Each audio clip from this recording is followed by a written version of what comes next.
About 1% of the American people serve in the military. You know, people throw around the term heroes, but these are real heroes. These are folks who deployed, didn't know if they were going to make it back or how they were going to make it back, but they went anyway to support our country. The Amputee Warrior Classic is an event that gets community activated to help the veterans that have given so much for us. A lot of people put emphasis on athletes as being heroes, but that's not true. The real heroes are the people that go out there, the men and women that serve our country and sacrifice it all. The war's winding down a little bit, but the injuries last forever.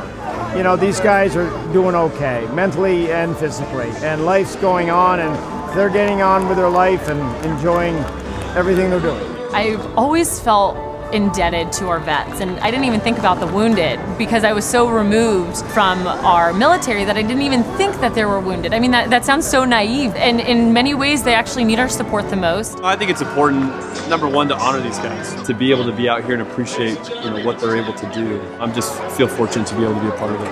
I have people in my family who are amputees, and to see their strength and everything, it's something that I definitely had to come out and support.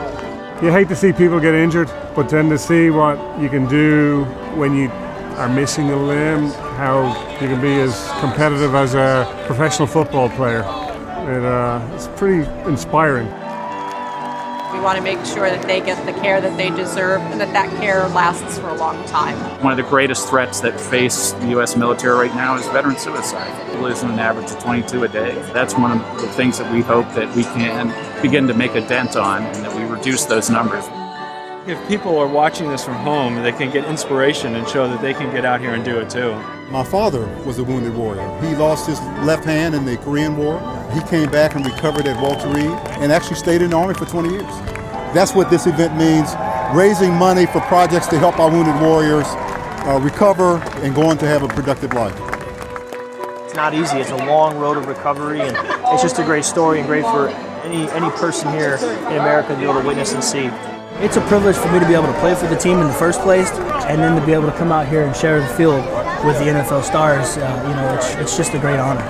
I think people hear often that veterans miss war, and I think the reality is we don't miss war, we miss the bonds that happened as a result of the war. So that friendship and that spirit of camaraderie is what we're trying to recreate. They don't want a handout, they just want to feel like they are part of the communities again.